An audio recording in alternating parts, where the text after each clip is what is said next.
The mountain broke before daylight. Snow came sideways over Black Ridge, hard as thrown gravel, cutting faces raw and filling every mouth that opened to pray or curse. Men clawed at the mine mouth with bare hands until their nails split. Women stood in the white dark with shawls frozen stiff on their shoulders. A mule screamed once, then went quiet under the weight of the storm. From deep under the earth came a sound no man there forgot. A fist on timber. Then another. Then voices muffled by rock. Get us out, the front tunnel had folded in on itself. Beams lay snapped like matchwood. A wall of black stone sealed the men below. Behind that stone were 30 miners, 2 boys, and Mayor Harlan Croft, the finest coat in Black Ridge, now buried under 10,000 pounds of mountain. Croft's wife beat her gloves against the stone till the leather tore. "Break it," she shrieked. "Break it, you dogs!" Pickaxes struck once, twice, then bounced back with sparks. The rock did not open. It did not even chip. Above them on Dead Man's Peak, the wind moved different, slower, meaner.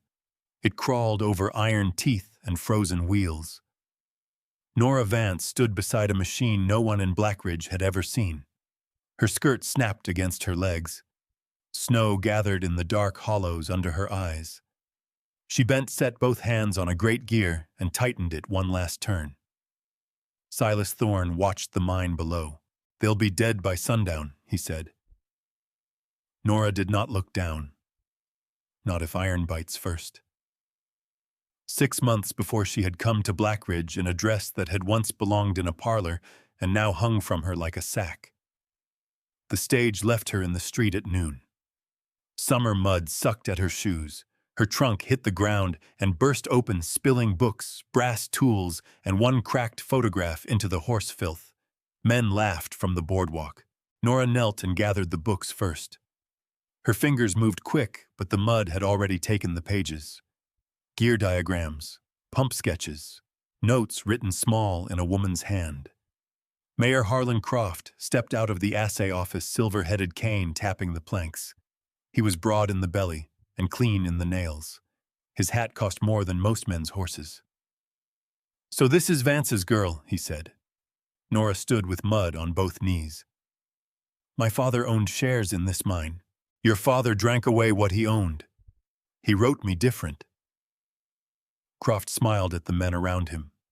Not a wide smile, just enough to show them where to laugh.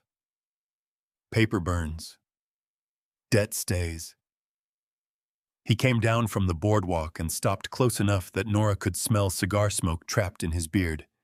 He lifted one of her brass calipers with the end of his cane. "What's this, a toy, a measuring tool?" "For what?"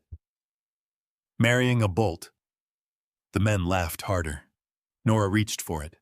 Croft let it fall in the mud, then pressed his boot on it. Brass bent with a soft, sick sound. Nora's hand stopped in the air. Croft leaned in and spat at her feet. "You hear me clear, girl. No room in Black Ridge for ruined blood and city notions. You'll be froze stiff before October." Nora looked down at the caliper under his boot.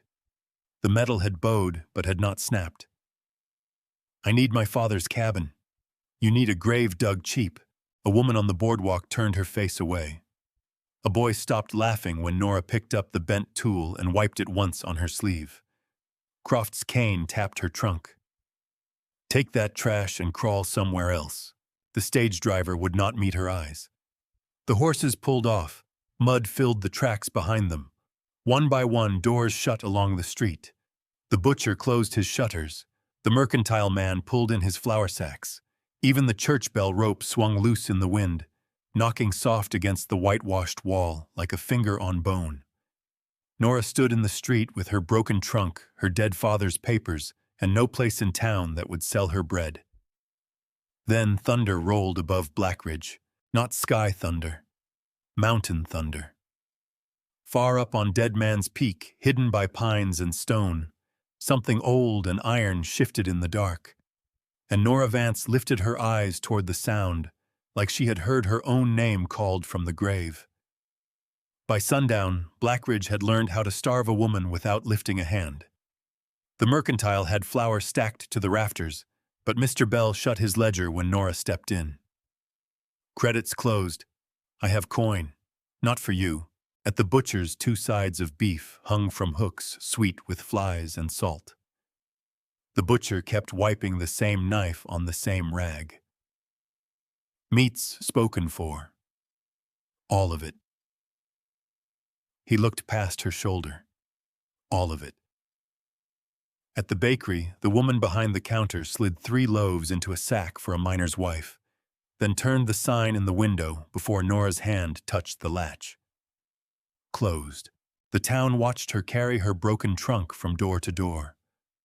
Boys followed at a distance, throwing pebbles that struck the wood and bounced off. One hit the back of her wrist. A little line of red opened there. She did not turn. Near dusk, she sat beside the watering trough with her father's papers under one arm and her bent caliper in her lap. The street mud had dried hard on her skirt. Her lips had cracked. A dog came close, sniffed her shoe, then slunk away when a man kicked dust toward it. Croft stood on the hotel porch with a cigar between his teeth. "Blackridge don't bury fools for free," he called. "Best walk east while your legs still answer." The men on the porch chuckled low. Then the chuckling stopped. A man came out of the alley beside the livery. He was tall but bent some, like one shoulder still carried a load nobody else could see. A scar pulled from his left temple down across his cheek, pale and ugly against sun-browned skin. His beard had gray in it. His coat was patched at both elbows. Nobody said his name at first. Then a miner near the hitching rail spat. Thorne. Silas Thorne walked into the mercantile. Bell tried to shut the door. Silas put one hand against it and pushed. The hinges groaned. A minute later, he came out with flour beans, salt pork coffee, and 1 small sack of sugar. He dropped his last silver dollar on the counter, hard enough for Nora to hear it through the open door. Bell's voice shook. "That all you got?" Silas took up the sacks. "That's all you'll ever get from me." He stopped before Nora. His eyes went to the cut on her wrist, then to the papers under her arm. "You Vance's girl." She stood too fast and nearly swayed. "I am Nora Vance. Can you walk uphill? I can walk." "Then come." Croft stepped down from the porch.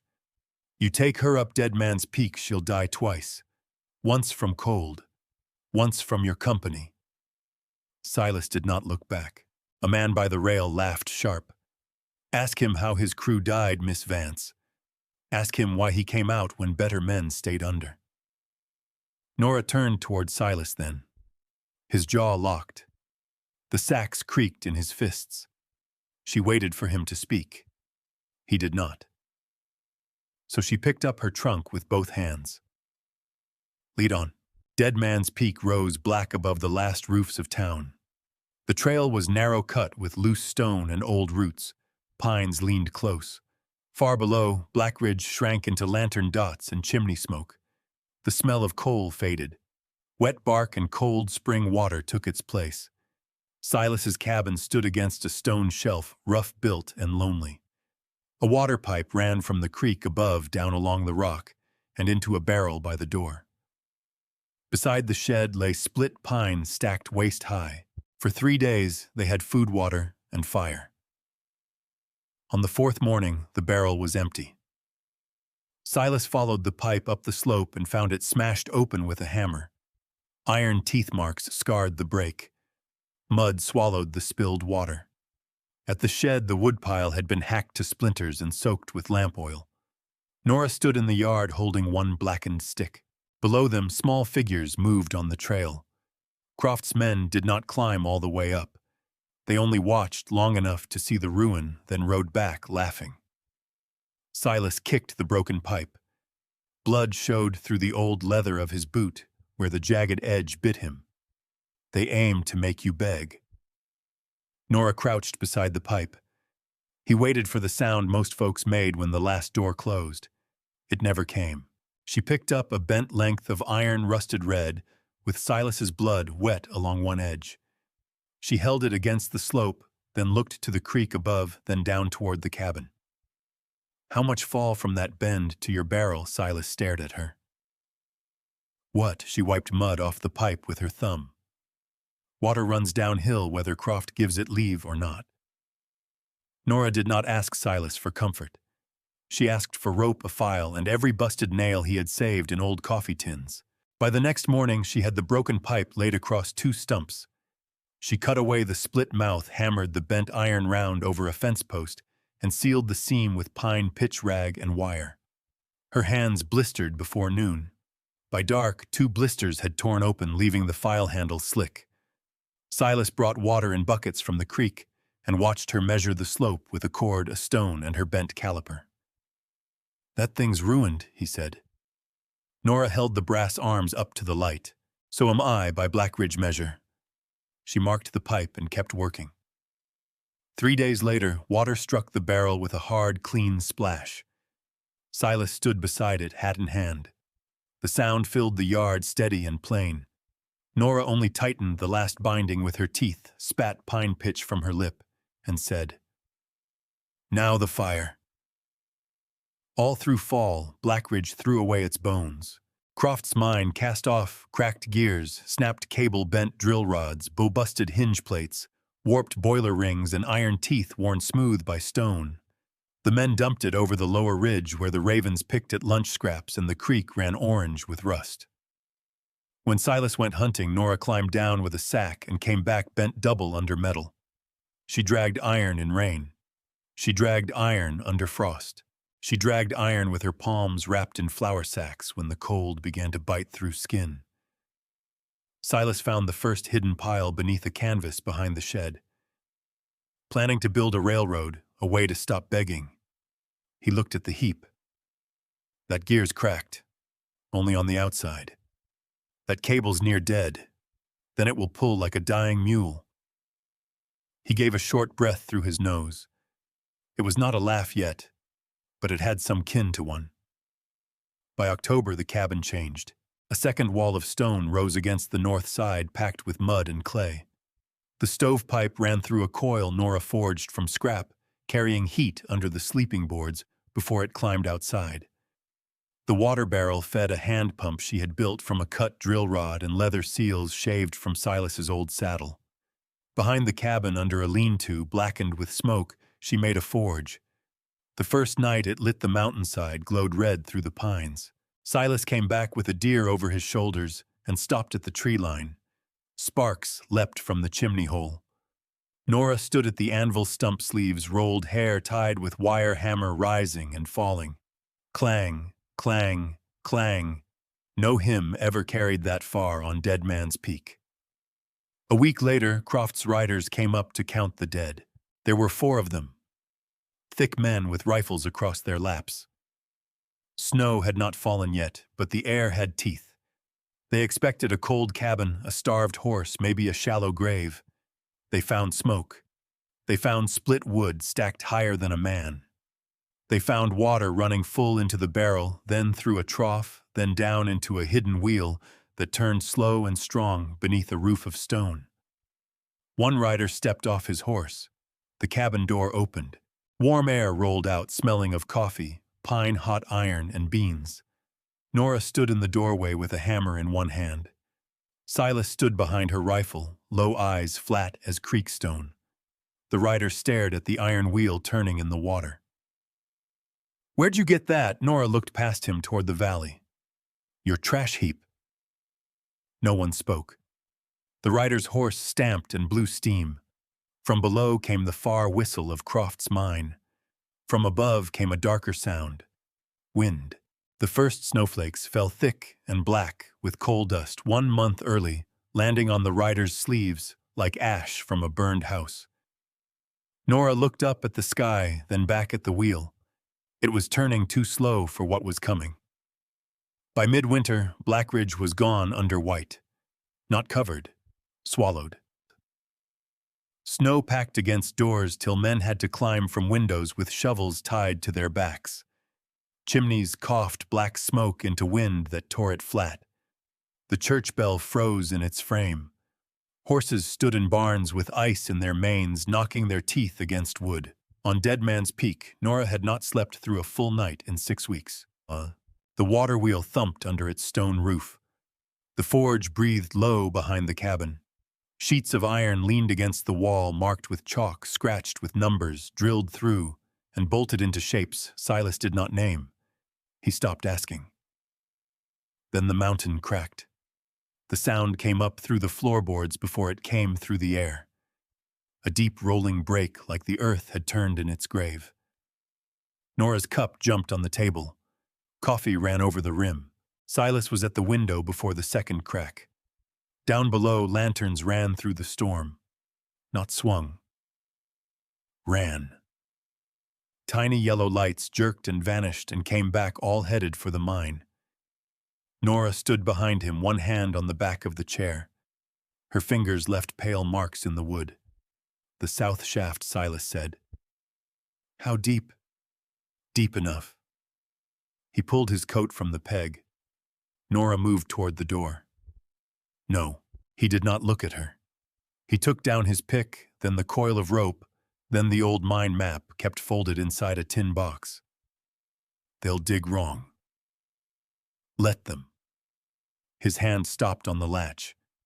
The cabin filled with the sound of the wheel outside. Thump, thump, thump, water striking paddles in the dark. Silas turned. There's men under that stone. There were men under stone before. His scar tightened as his jaw worked. Nora saw then what Blackridge had never seen. Not a coward. Not a man who had run. A man still carrying the weight of a tunnel that had closed behind him years ago. He opened the tin box and threw the map on the table. I went in after them. The words came out rough, like they had rust on them. Nora did not move. Croft had ordered the braces cut thin. Saved money. I told him. He laughed.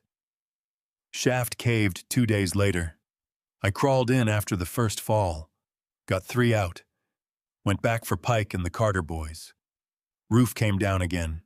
His thumb pressed into the table edge. When I woke, Croft told town I'd left them. Said I ran with air enough in my lungs while better men choked. My word against his. Dead don't testify. Wind clawed snow against the door. Nora looked toward Blackridge. The lanterns below had gathered into one trembling knot at the mine mouth. Then why go? Silas folded the map with slow hands. Because I know where the fault runs. They will call you murderer while you show them. Likely. They will spit on you while you save them. Likely. You will not come back. He tied the rope across his chest. For a moment, the only thing moving in the room was the lamp flame bent hard by air slipping through the wall cracks. Silas took his hat from the peg. You made this place live, he said. Keep it so. He opened the door. The storm struck in like a white animal. Snow rushed across the floor. The lamp guttered. Nora's skirt snapped back against her knees. Silas stepped into it. Nora caught his sleeve. Not with a plea, with grip enough to stop a horse. He looked down at her hand. She let go, walked past him into the yard, and seized the edge of the great canvas buried under snow behind the forge. Nora. She pulled. The canvas held. She planted one boot against a stone, wrapped both hands in the frozen cloth, and pulled again. Snow slid off in a heavy sheet. Iron showed underneath. A black wheel, a steel throat, teeth made to bite mountain. Silas stared, and the storm blew white between them like God himself had drawn breath. The machine sat under the torn canvas like a black beast dug out of the earth. It had a drill head made from 3 broken augers welded into one steel mouth. It had a flywheel from Croft's lower hoist cracked once and mended with rivets Nora had cut by hand. It had cable pulleys bracing arms and a sled frame shod with iron strips hammered flat from old mine plates. Silas stepped closer. You built this for the shaft. I built it for rock. No horse can haul that down in this storm. Nora grabbed the harness from its peg. Then give me the meanest one. The black mare fought them at first. She threw her head and struck sparks off the stone with her shoes. Silas held the bridle while Nora lashed the machine to the sled. The rope burned through one glove. She did not stop. She pulled it tight with her teeth and tied the knot till her fingers would not straighten. They went down Dead Man's Peak with the storm striking blind. Silas rode behind Nora, one arm locked around her waist, the other holding the guide rope to the sled. The machine dragged after them, iron shrieking over stone, throwing sparks that died at once in snow. Twice the sled swung wide toward the drop. Twice Silas hauled till the veins stood black in his neck. Nora leaned low over the mare and kept her eyes on the dark cut of the trail. Below Black Ridge burned with lantern light. Men were still clawing at the mine mouth. Their picks rang weak against the stone wall. Women held children against their coats. The air was thick with coal dust snow and the sour smell of men who had worked too long with no air left in their chests. When the black mare came out of the white, every head turned. For one breath, no one spoke. Then someone shouted Thorn. A stone hit the snow near Silas's boot. Another voice broke loose. "Murderer, you come to watch this time!" Silas slid from the saddle. He did not answer. Croft's wife pushed through the crowd, hair loose, face raw from crying. "My husband's in there." Nora stepped down behind Silas and cut the sled rope free. The machine hit the ground with a dead iron thud. A miner stared at it. "What in God's name is that?" Nora walked past him to the collapsed shaft. She set one bare palm to the rock. It shook. From inside came 3 knocks. Then nothing. Silas took the old map from his coat and spread it against a beam. Snow struck the paper and melted black. He pointed once. "The fault runs behind this face. Dig there, and you kill them." Bore high 2 feet left of the seam. A man with a gray beard spat near his boot. "You expect us to trust you?" Silas looked at the sealed stone. No. He lifted the machine's front brace alone, muscles bunched under his coat. His boots slid in the muck. Nora shoved a wedge under the right foot, then another under the left. The crowd watched with open mouths as Silas drove iron spikes into the rock face with a sledge, each blow cracking through the storm. Nora knelt by the flywheel. Her hands moved over bolts, pins, belts. Quick, exact, no tremor. Cable. Silas fed it. Brake. He set it. Water crank. 2 miners stood still. Nora looked at them. "Turn it or bury your own." They grabbed the crank. The flywheel moved once, twice, then caught. The drill head began to spin. At first it only scratched the stone. Then it screamed. Iron teeth bit black rock, chewing sparks from the mountain. The whole shaft shook. Men stumbled back. Women covered their ears. The drill drove deeper, inch by inch, its steel throat shrieking louder than the storm, louder than the curses, louder than every lie Blackridge had ever told. A crack split the face. Nora raised one hand. "Hold." The crank stopped. Silas drove the last wedge in and swung the sledge. The rock burst inward. Cold air rushed out. Then a hand reached through the dark, covered in coal, shaking, alive. The first miner came out on his knees. Then another. Then the Carter boy, coughing black into his sleeve, eyes wide at the snow like he had never thought to see sky again. Women broke through the line and caught men by their coats, by their faces, by anything that proved they were flesh and not ghosts. Silas kept hauling. He reached into the hole till stone scraped blood through his sleeve, took hold of wrists, belts, collars, and pulled men back from the dark, one by one. No man met his eyes at first. They only stumbled past him into arms that had been waiting too long. Nora stood by the machine with her hand on the brake lever. Her hair had come loose and frozen in black ropes along her cheek. The drill smoked in the snow. Meltwater ran from the hot iron and turned gray at her boots. At last, 2 miners crawled out with Harlan Croft between them. The mayor's fine coat was torn down the back. Coal filled the lines of his face. His hat was gone.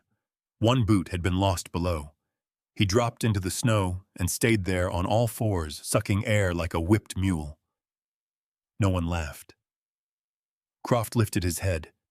His eyes found the machine first, then Nora, then Silas. The whole town went still enough to hear the mine timbers groan behind the broken face. Croft pushed himself upright, failed, then crawled the last few feet through the snow. He stopped at Silas's boots. His hands shook so hard, the snow jumped under his fingers. "I lied," he said. The words came thin. Silas looked down at him. Croft swallowed and tried again, louder, though his voice cracked on the cold. "I lied about the old cave-in." Thorne went in. He went in twice. I cut the braces short. I signed the order. I blamed him to save my name. A sound passed through the crowd, low and sick. The gray-bearded miner who had spat near Silas's boot took one step back. Bell from the mercantile pulled off his cap. The butcher stared at the ground. Croft's wife covered her mouth with both hands and looked at her husband like she had found a stranger wearing his skin. Silas said nothing.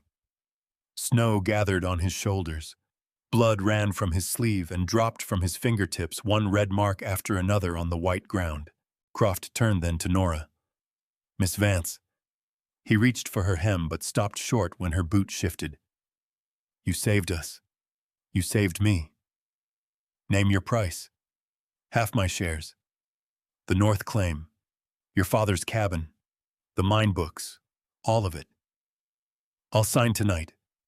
I'll say it before every soul here." Nora looked at the hand he held out. That same hand had pressed a cane onto her caliper in summer mud. That same mouth had told Blackridge not to sell her bread. The drill clicked behind her as it cooled. Croft bent lower. "Please." The word fell into the snow and lay there. Nora stepped close enough that he had to raise his head. For a moment, the town leaned toward her, hungry for a speech, a blessing, a soft word that would let them sleep clean. She gave them none.